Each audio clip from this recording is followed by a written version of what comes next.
Doran's had overall a fine series.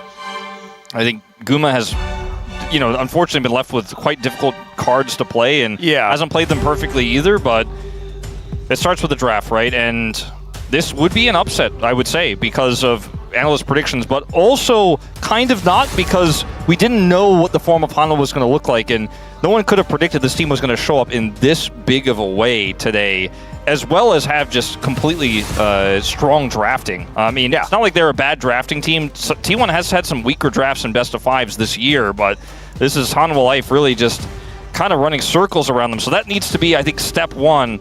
But the deeper you go in Fearless, the harder the drafting becomes. Yeah, and this is your last blue side game. We said it at the beginning of the day, right? Like, I believe that HLE are a team that thrives as the picks get further and further choked, as you get deeper and deeper into a Fearless draft like this.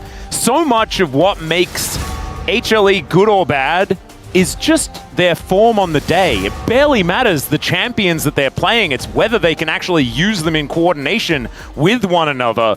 And right now, it looks like Dandy was right. They did get their sleep. They certainly did. Up on the right side of the bed this morning.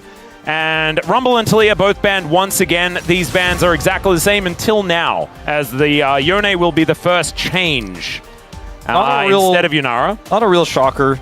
Because it is one of Zeka's best picks. My goodness. All right, with Wukong banned and Yunara up there, I think they have a plan. Like, they're baiting this. They have to be. It's a bait, and we'll see if T1 bite the hook as... I mean, it's such a strong pick. You have to take it or they'll get it, by the way. So, clearly Hanwha Life have an answer prepared, and I am very interested to see what that is going to be, because it's not Trundle. You know what I mean? So far, like, Gumayusi has got his hands on the Yunara one time prior to this. It didn't look fantastic, but I think that the draft circumstances were a bit different to what we're seeing now. But what is going to be the answer? Because this is game 3. There's, a lot of champions, 20 champions that have been Fearless banned, as well as the 6 that we have on top of that. The Xin Zhao, not necessarily an anti-Yunara pick here. No, not yet. Nor is this. It can get on top of her, of course. Also feels like a bit of a pick away from Doran as well. Yeah, so this pick I like a lot more, because it's a blind pick in the top lane, but it's incredibly strong right now. Wins a lot of matchups. It also means that you can't just pick like Orn here and sit on front to back as T1. They're going to go for the Jax instead, which has been a big pick for Zeus towards the latter half of the year here. One of the picks in one of the games we saw on this Jax against T1, in fact. I think it was in round 4. May have been round 5, one of their last matchups where he made such an impact. He didn't win the game, but it was like, wow, Zeus is really back in form. That was the moment we trusted that he was back. And the rest of his teammates seem to be back in form as well. So it's going to be a Rakan here for a little bit of lane sustain, decent engage, and peel. This is a lot of power for T1 already.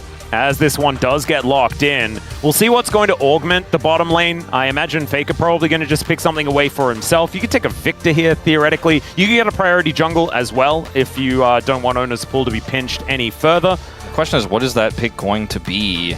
Yeah, it's a good point, because right now we're at the A to B tier, which is a lot of different champions. So maybe they just decide to take the next rung of mid lane or something like that instead as counterpick for Doran.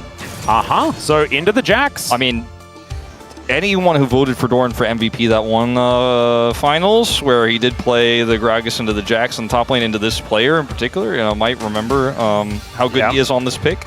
So you're saying Chronicler doesn't remember? Any PAYS voters might not remember. Yeah. But anyway, I digress. It's a bit of an inside joke here. The LCK is Alistair will be pushed up here in Prio, but we don't know what Viper's pick is going to be just yet. There's a lot of potential picks he could lock in.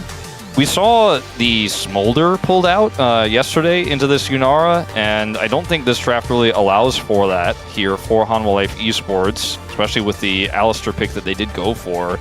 Yeah, maybe a lot of mystery here so far. The Smolder situation does kind of make me curious, because Ruler has obviously been, playing that in scrims, or maybe playing against it in scrims, and maybe they've been scrimming HLE. You never really know, as Victor is going to be banned away. You called that one out earlier. I think it's very strong in this draft, especially now they have the Gragas.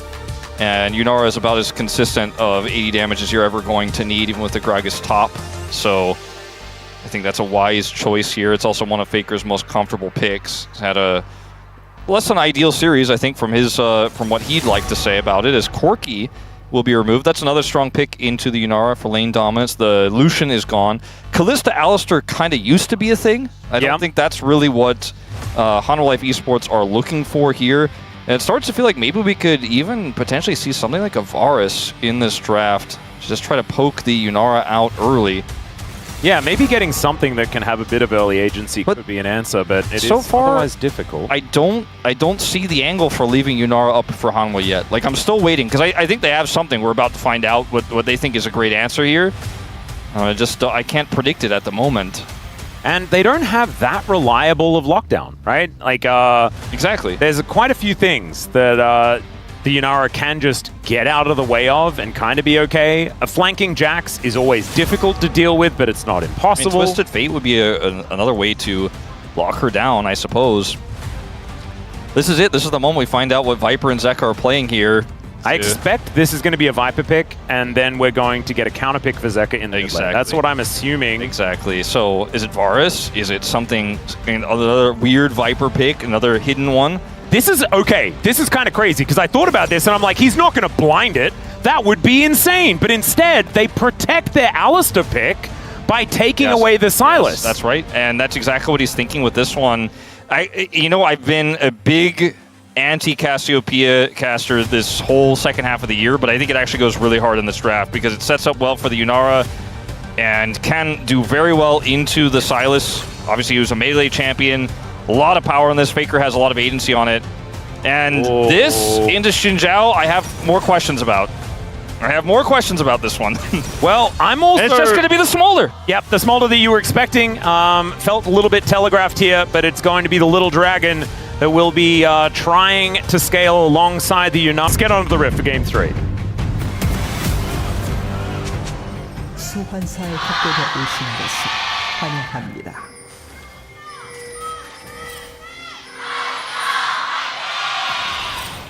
All right, here we are, ladies and gentlemen, onto the Rift for game number 3. As already, we are having a bit of a ruckus here, as Doran could be out of position. Peanut going to move on over and greet him. Counter-Strike comes in, but that's a Gragas. I'm glad that we got a bit of an example as to why Gragas is picked into Jax in that moment right there. Good example, yes. Yes, we'll see whether that one does continue. Not really too much to come out of this, just a little bit of friendly slapping each other around. I believe when Ruler played the Smolder yesterday, he played Press the Attack, and it is the safer Fleet Footwork variant for Viper this time around, which is much more common, much more standard. But maybe he's playing top lane. Yeah, Viper's in the top lane. So lane swaps are only detected by multiple members. If you just go it alone. I mean, Jax is an AD champion that can carry. So... Are we dragging the plates? Observers, are we dragging that Smolder plate? Oh no! Oh god! And actually, it's Viper. He's the king of the awesome dude meta. So when you have Fleet Footwork in this matchup and you're just chilling, you're just stacking like a madman, and then you surprise T1 down here. They're very surprised. Do they care? Maybe not, but they're pretty shocked by the revelation. Yeah, I also think that HLE are not going to be too shocked about the fact that they are melee. So I have so many questions about, like, if you're Hanwha and you're up 2-0 in the series, why do you show this tech now when you have so many advantages and you're not pushed to the brink? I mean, maybe they're like, oh man, this series is easy. I guess we'll just test it now. But maybe it's not even tech. Maybe they're just like, oh no, this would be fun. Let's just do it this way. I guess maybe, yeah. It's not going to be a fun time for Doran, but it's also not going to be a fun time for Zeus in this bottom lane, nor will it be for this Alistar at level 1 who took Exhaust to try to mitigate the pressure here on the Unsealed. Yeah. It's actually even going to make a pass to the mid lane. Delight the old level 1 Alistar gank. Exhaust. As he gets the Exhaust off, Zeka not going to quite find the chains. And I'm not going to quite find his name either. This feels really practiced for Hanwha Life. Like the early game, they've got this plan. They put the exhaust on the cow. They say, Zeus, you've got Counter-Strike. You'll be fine. Just hang out under turret. Viper's going to win top side here. And to Doran's grog, as I mentioned earlier, he's really good at this pick, especially into the Jax. He's not playing against Jax, though, in this early game. And it's free stacking as well for the Smolder, right? Because he's melee. Like, he has to walk up. Exactly.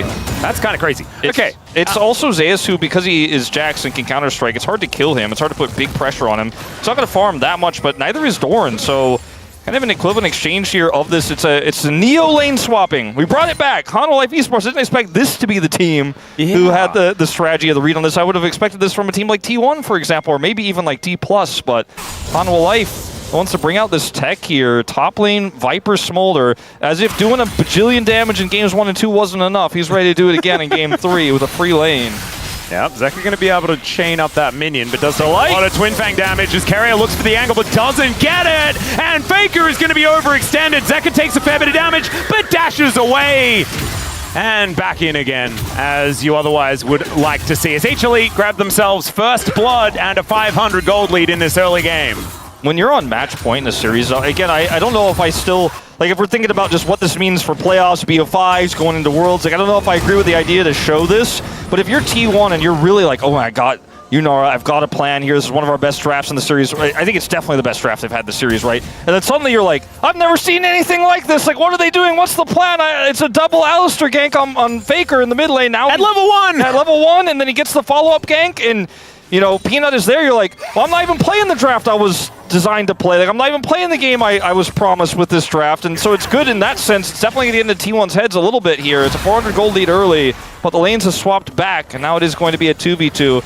And Vipers nearly hit that first breaking point of 25. Yep, 21 stacks at the moment. As we're going to check out this gank once again. Good bait from Zeka. Faker walks way too forward because he knows Keria's here. Unfortunately, Delight is also here. Yeah, Pole Flash going to be able to lock him down and not able to get enough DPS onto Zeka there. Make that one work out. As T1 back into the lane that they kind of wanted. And this is going to feel a little bit better.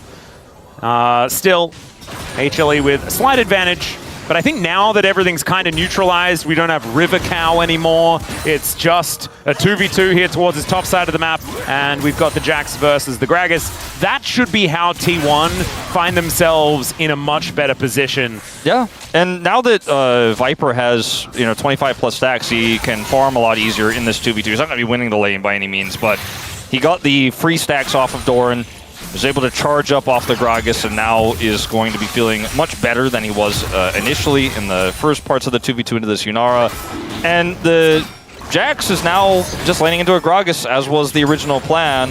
T1 do have a lot of control over Dragon, however, on the bottom side of the map. Yep, it looks like they're just going to take that one away for free here. First Dragon percentage for T1 has been at 100 so far this series. So it doesn't necessarily tell us the outcome of this game, but is never a bad thing. As Delight Hex flashing to get himself into a different brush. A little bit cute. Yeah, a little bit of a scary moment here with Peanut lurking. Missed cannon. That's unfortunate also. Gumayusi missed a Slurkle though, so even. We have not seen the Kiana pick work in the LCK, by the way, where it has been working incredibly well in the LPL. And it's been tried in other regions, of course, with somewhat mixed results.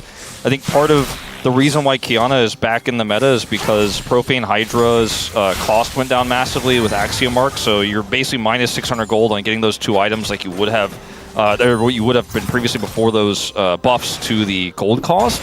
So maybe if they brawl a lot, he hard farms, like he's already up 12 CS in the jungle, he's hard farming the jungle right now, and they keep brawling. We can have basically a Zeri moment on Yunara where they keep fighting before the Smolder is online, and this composition starts to steamroll. That's like the game plan here for T1. They got through the wonkiness early, maybe Faker didn't, but it's not a big deficit. In fact, they're dead even in gold right now with the massive lead that Guma has in the bottom lane, so I still think this draft for T1 is scholastically better. I like the idea from Hanwha in the early game, they played it well, but they need to do more than just some tricky lane swapping in this one. Yeah.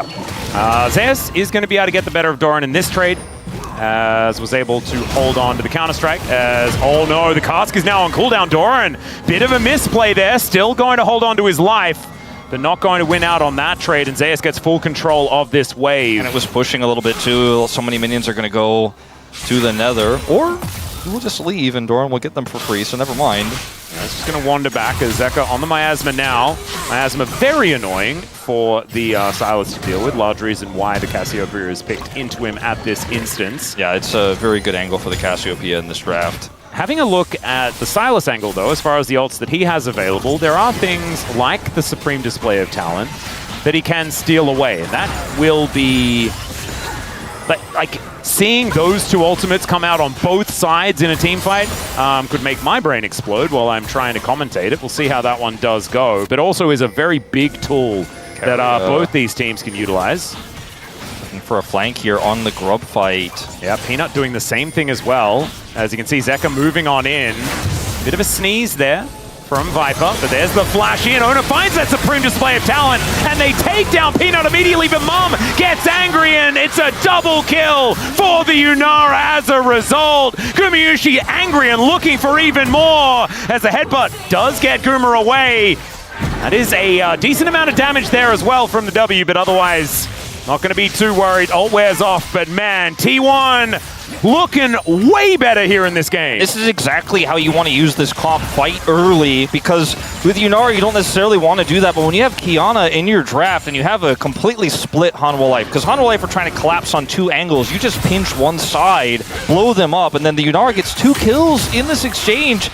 I'll certify it. I'm not know if I want to make Unara a moment a thing, but in this game it is, because this is exactly what I was talking about. This type of early skirmishing that we see in the LPL all the time, we see less often in the LCK, where it's a split team, and then the 4-man collapses on the right side, 2 kills instantly, and then Viper does have to leave, and the arc hits here for Guma. He wants more. Not going to be able to get anything further, but gets a huge chunk out of Viper and Delight's health. And this Unara is already starting to come online early. Profane Hydra, built here first. First item spike goes for the Kiana early. This is the exact type of thing I'm talking about. We see in the LPL, you build it up, you start to snowball the game. And in the LCK, we often just have fights that are decided by pure CC, or almost, frankly, fights that are decided before they even start by who has the better setup. And T1 had the better setup here, but they turned it into a very quick skirmish. The ult comes out from Oner so incredibly quickly, there's just no time to react for Hanwha on the collapse, the attempted collapse. And the Smolder just isn't going to have as much value as Unara early in these team fights, especially when one person is just deleted instantly. This is looking a little bit rough now for HLE. Having a look at the number on the top of your screen, 1.7k isn't end of the world. The problem is the flow-on effects, right, that you can pick up. Double Dragon, pretty likely here for T1. You mentioned the item spikes.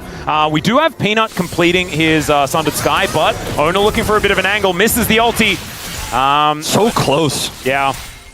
That was a really scary moment there for Zeka. He's able to get out, but... Still getting his flash, going to be a deal. Using the wall there of the river entrance to set up the ultimate is quite tricky.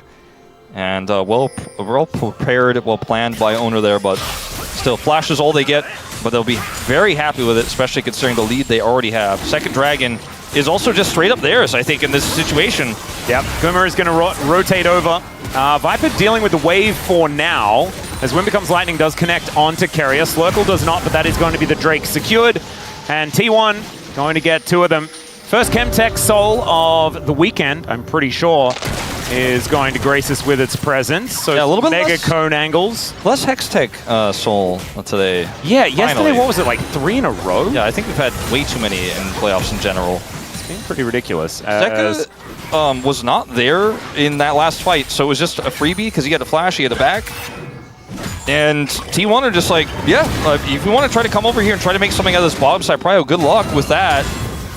As even Peanut is struggling here to find Faker, gets the connection. Yep, Oner is going to move on over though. Great knockup comes in. Peanut still in a bit of trouble though, as there is a brilliant ultimate from Zeka, and Mum even picks up a kill. 2 freebies here for HLE, and they are on the board, even picking up the feats of warfare. Peanut's ultimate there is so high value. There's just not really much you could do in this moment as Faker and Oner in this situation. And like you say, Viper, long range, able to get the snipe there, grabs the kill, puts a dent in that gold deficit. Yeah, exactly. Also getting some plate money here as well, as Gumayusi going aggressive. Flap from Viper, trying to get out. Does have to flash in the end. And with the quickness, it is just too hard for Delight to peel effectively. Yeah, he does lose his ultimate as well in the defense. Wants that last cannon. Yep. Sneeze comes down. Slurkle not able to punish just yet.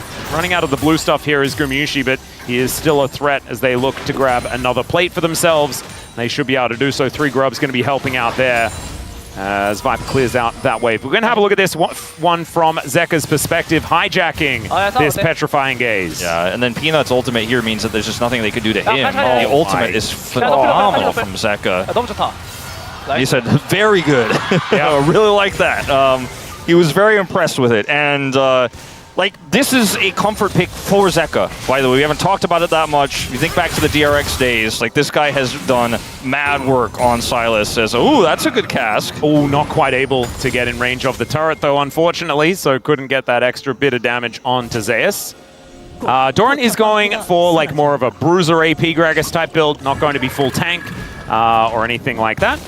So we'll still be doing some relevant damage in this game. Does mean that T1 are going to have threats kind of everywhere. Yeah, it is a multi-threat comp that's designed to kill Viper, to get past the front line here of Hanwha Life Esports. And even if you get Viper out of the fight, then the Yunara cleans up front to back. So just so many really great tools in this comp for T1. Of the three we've seen, like, it, you know, I don't want to harp on it too much, but this feels like a real strong T1 draft here. Hanwha Life Esports took a lot of liberties, took a lot of risks, and they are not paying off as well as they could, as this Yunara is so incredibly ahead in gold. But yeah, Viper is playing Smolder, and sometimes gold means less than stacks. And he's actually about to hit 125 here at like 14.5 minutes. Viper has been known to be our fastest stacking Smolder player since release, and that is going to hold true here. A little bit cheating in this game because he landed against a Gragas at the beginning, but there's 118 on your screen right there. He's about to hit 125. Yeah, I'm getting very, very close. And then, of course, once that next breakpoint, oftentimes if we... Okay, never mind. Bit of a steal away here on the quickness from Zeka. In goes Peanut, finding some decent damage onto Keria. And Delight was waiting in the wings, but they don't quite find the angle. Mega Cone is going to be here if they really do want to attempt something, but not going to be the case just yet. Viper just goes back to this wave, Essence Reaper in hand, sneezes towards Gumayusi, but is not able to actually find that just yet. And there is that 125 that he does manage to lock down. Rift Herald. And this Qiyana is so strong right now on objectives when you have any sort of control. And with the accelerated Yunara here, it's just so hard for Hanwha Life Esports to even like show up to a Herald fight right now. They just want to sit back and scale and stack. Yeah, Hanwha just need a Dragon, and then they're going to be feeling like, okay, well, at least we'll get our Smolder stacks online. 50 seconds until that spawns, so instead of trying to take a horrible fight into this Fed Yunara and extremely accelerated Qiyana, well, I mean, I don't even know, that's not even true. She's just really strong at this point. She's not accelerated. She's hitting the normal breakpoints, which is she's stronger in skirmishes than the Xinjiao is at this setup. They're going to put their value in this bottom side control on the Dragon, but unfortunately, because T1 get this Herald for free and get it so quickly, they can now come over and contest for Dragon, and if T1 gets sole point on this, Hanwha Life Esports don't have that many other time-buying tools, and Chemtech Dragon actually still incredibly strong in this composition. Yeah, it is. I think it's actually pretty strong for both of these teams, especially Gragas is going to absolutely love it. But Zeus will have a fair bit more longevity utilizing that as he sticks around in fights, and Sylas abuses it pretty well. Yeah. Even Yunara's going to love it if she goes low. She's going to do so much more in those late fights, too. It's a good point. No one can lock her down. Well, Slurkle comes in. Peanut could be in a little bit of trouble as Gumayusi. Pretty scary, the amount of damage he's able to do on 1.5 items. Redemption is done here as well. Hanwha Life have to make a tough call here. Do they just try to give this up and get Jax a turret, or do they try to force a fight? I think you cannot win a fight here, and they are going to make that call. You know, it's just stacking Smolder here in the mid lane. It's just going to wait for every Q opportunity on these waves. Even going to go over to the Raptors now. But yeah, T1 are just going to take this Herald and crash it into the mid turret. They're like, well, if you're just going to give it up, we'll get more. Yeah, Peanut opts in for the knock-up there as well, but is actually going to be okay as the Rift Herald not quite able to take down the turret, but is getting very, very close to doing so. And HLE giving up Soul Point in trade for some stacks. I think, like, you can understand they're putting their trust into what this little Dragon can do later in the game, but that is a little bit of a worry. I think Zeka, with a cask in hand, is looking to see what he can do here underneath this turret. Everyone's making their way over, though, as Oner gets in. Fair bit of damage down onto Delight, as the barrel is going to come on through for the disengage. Redemption gets the health back into the cattle. They should be okay. We have talked so much about the growth of teams like B&K. D+ is kind of recent glow up as well, but KT Rolster dominating the conversation yesterday. But Hanwha Life, even though they're really far behind in this game, the 3 dragons down, this draft is insanely risky. Old Hanwha Life just send it on that dragon. Yeah, they do. And even though I think it's not a positive outcome, I think it's the right call to just say, leave the Jax up there, get some Smolder stacks for Viper. We can't win this fight. If they lose that fight, I think the game is lost 100%. And Hanwha Life being a lot more measured than they normally would, it's a 700 gold lead, right? It's not the end of the world. It's a really bad game state for them, but if they can survive, this game is still playable as long as they don't get wiped, as long as they don't give T1 that amazing Yunara fight they're looking for. They gave him one on the top side of the map, and that was a great setup from Oner, but they're not going to do that. It doesn't look like they're going to make that same mistake twice. As Viper's getting very close now, 175. And once you hit 125, you just start stacking so quickly, as you can see here. And you also have pretty ridiculous wave clear. So you saw that that turret went down extraordinarily low, but they weren't able to take it. And so now it's going to mean that Zeka can lock down that first turret here towards the bottom side of the map. Feeds the strength. Going over to HLE. I mean, they had threat in all 3 lanes for turret. Viper gets away with so much damage with the wave clear mid. Zeus was pressuring that top turret, and then the bottom turret just goes over to Zeka with no answer from Faker. He's too late to catch that wave, and so they get feats of strength. They actually minimize the gold lead even further. They do have to be really careful, though. Soul Point is a big deal. Yeah. It's a big sacrifice that they have made, but could be worse. I think that it's very unlikely that Viper will hit the breaking point before then. I mean, it is kind of possible if like T1 members stack up and he hits a bunch of Qs on them. But if he can slow down the Dragon fight or pressure with Jax and get a bunch of value elsewhere and force T1 back, maybe there's a world where they can slow it down. But I think the Chemtech Soul is probably lost, right? I think Hanwha Life will not be ready to fight just yet at that point. But if they can win every other fight, namely the first Elder and the subsequent Baron and Otacon fights, then they feel like the gamble has paid off. And so for T1, you need to lock down all of these objectives. You need to be ready to fight. You need to be trying to force Hanwha to fight at every single turn. You have to be proactive. You can't just sit on this 1,000 gold lead and fed Yunara and say, well, it's a freebie, because it gets harder from here. Yeah. That is Rapid Fire Cannon done, so 2 items each for both of our AD carries in this game. And they're just going to start this Otacon right away. I think this is 100% the right call for T1, because Hanwha Life do not have an easy answer. Yeah, they are not in position. However, Zeus is doing a decent amount of work towards Doran here. Peanut moving in, Faker off to the side. Petrifying Gaze in hand. This ward getting them a lot of information, though, as the teleport to come through from the Gragas. Same thing to be said for the Jax, though, as they make their way down. I just don't know whether HLE can get here in time. As Peanut's going to flash forward, it is going to be secured by Oner, though. But look at the damage from Viper. Gumayusi also starting to pop up, but he's taking so much on the back end. And HLE still staying amongst it. Faker now fighting them by himself. And Zeka keeps himself alive. Still flashes away from Keria there. And T1, they take the Otacon, but they lose the fight. And now Viper's going to have stacks for the Chemtech Soul. He actually will. He got so many in that fight. And off the last wave, he's just going to take this bottom wave. He's going to hit 225. This is a huge turning point in this game. Even though T1 secure the Otacon, it's such heavy risk here. Oh my god, look at the value. Setup. And Delight gets in here. Look at how much damage goes on to Guma in this exchange. He takes so much damage there from Viper on that final Q. He actually just can't be in the fight anymore. When Yunara is split like this, then you can just isolate Faker, take him out, and look for the turn. Keria going in here, extremely greedy, looking for the snipe onto the Silas there, onto Zeka. Is unable to get him, does get away, but this is a huge turning point potentially, because now Hanwha Life Esports can fight. Now this soul fight is not just an imagination, it's a real possibility. 225 for Viper as it spawns. And he has flash. And Gumayusi is not so lucky. No summoner spells. 5 seconds until his ulti's up. And so he will have that for the extra damage. But Peanut looking for a fight before that even happens. Quickness, very, very close to being up. Supreme display of talent is going to be there. Petrifying Gaze as well.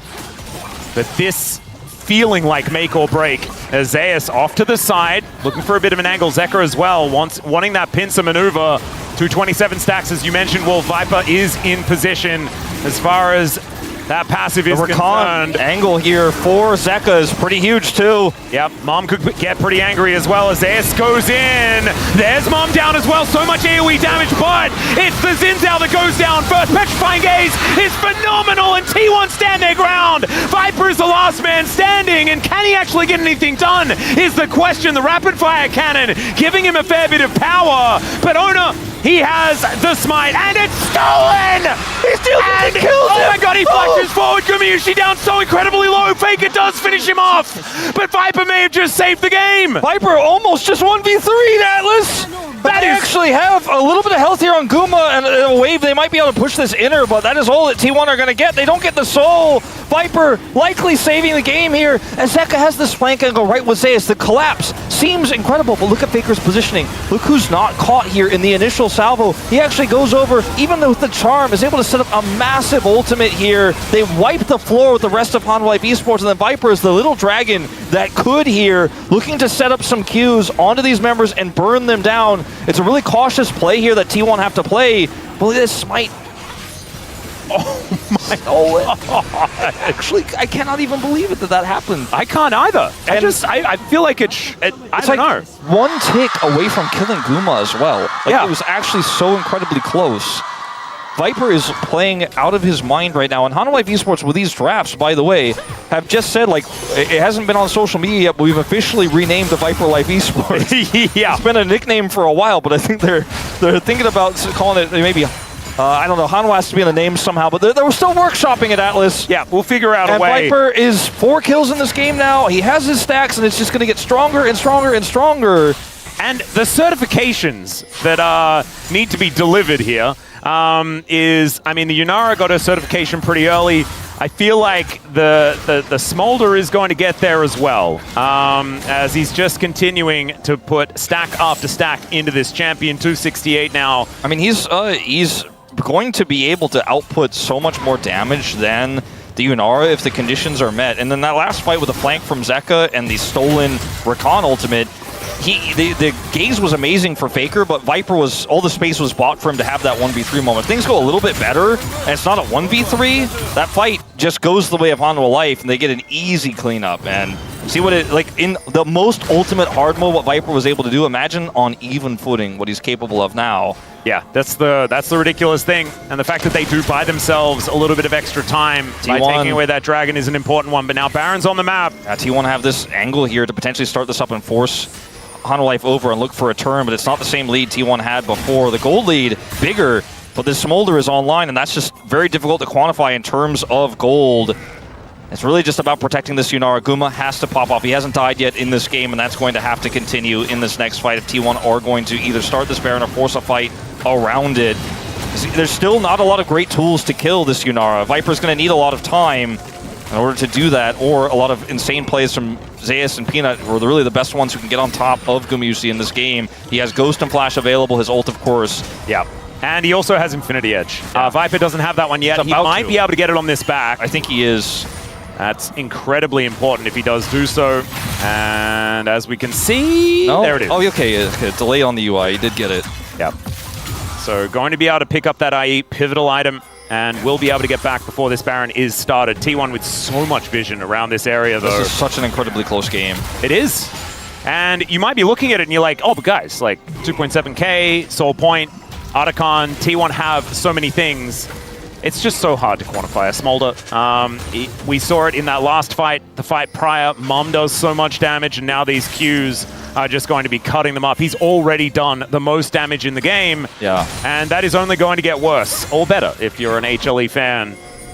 So T1, it is an uphill battle, but I feel like in this game, T1 actually has a way to win. Yes, no, I mean, look, Faker has the arm guard. It hasn't been broken. He has that extra ability to survive any engages onto him, because he is going to be much more up into the front line than Guma is. He had a phenomenal team fight there on the Dragon just moments ago. Obviously still not enough to cleanly take Viper out, but enough to win the front part of the fight and empower Guma there in the end. But like, they have a lot of great tools. The build here for the Gragas, who also has arm guard, is phenomenal. Kiana has a game-warping ultimate that, if set up in the correct way, if T1 can maintain this vision control and prio for this next Dragon fight, 100% winnable. Like, T1 could actually win the game with a clean ace right here, right now. But again, there's so many tools. There's so much frontline here for Hanwha Life to set up for Viper. And really, this team fight's going to be about how many Qs does Viper hit? How many does he get off? If the answer is like more than 8, we know the answer to who wins the fight. That's going to be a long fight. That does indeed happen. Slurkle going to connect, as we've got a few skill shots going a little bit wide. You can see Oner trying to find some moments here. Teleport in from Zeus, though, as we've got another fight for another soul. And let's see how this one's going to go. Viper finding one there as Peanut goes in, looking for a bit of an angle. Dwight in a lot of trouble. Has to use the ulti, but the cask doesn't do anything. Doran goes golden. Viper is relatively safe at this point, but you can see T1 still going for it, but both solo lanes are dead. The Unara is popped like a balloon, and Peanut just puts a spear into the back of Keria, and it's only Oner left alive. HLE, I think they're poised to get a 3-0 against T1 here today. That was real cute from Oner. So it may not be an ace, but it's still probably going to be a Baron. I mean, he does not have flash, and I do not think he's going to be looking for a steal as Zeus is trying to end this mid turret. He is coming over here. See if he can make something of this with no real... They have vision. Yeah. Okay, here's Viper. It's just... No! That was not even okay to laugh about this one. That was extremely anticlimactic. Oh, God. It's not okay, but it did happen, and this Smolder has 7 kills, and we warned you. He's online. Look at this fight. I didn't count the Qs, but he gets a lot. And the sidestep from the cask as well. If he's tagged by that, he might be dead. He gets hit by the Kiana ultimate, but there's no follow-up. Faker is dead, and it's just front to back from here. Just too many threats to get on top of Guma while Viper just layers damage in. Like, the Silas pick does so much work here in this draft, and I thought with the lead T1, oh, don't do it. So, flap, flap, flap, goodbye. Well, like, what the lead T1 had, they're supposed to have in this draft, and the massive lead that the Unara had, I thought, surely this Smolder won't get online, but he's able to weather the storm, and now Hanwha Life looking for a 3-0. Yep. Doran trying to get away here. He will be able to do so. And it's technically an upset, right? Like, most analysts predicted T1. I mean, it's technically not an upset, right? Because HLE was second place. Yeah, they had the highest seeding in this game. So technically, not an upset. But in actual fact, from what we've seen from the form of these two teams in recent memory, it's an upset. I mean, it's analyst prediction upset, but at the end of the day, Hanwha Life showing up and 3-0ing, not one person thought that outcome was possible. Not one person thought it was even close to possible. It's exactly the same as Road to MSI, but the other way around. Exactly. And that was not what I was... It wasn't on my bingo card. Not today, as the stolen cask is going to deliver to Doran. Not exactly the ideal target, as Mum comes down, doesn't get a whole lot of value, but I just don't know whether it matters. Faker off to the side, just getting pulverized by all of these HLE members, and yells into the abyss. Doesn't find a target with the ulti. And the rest of T1, not a whole lot of options. Oh, Zeka, at least, yeah. No, that was Peanut that died. Zeka goes down extraordinarily low, so does Zeus. But Viper, he is still at full health with a GA. And Zeka dives forward, avoids everything. Gumayusi gets charmed up and eviscerated.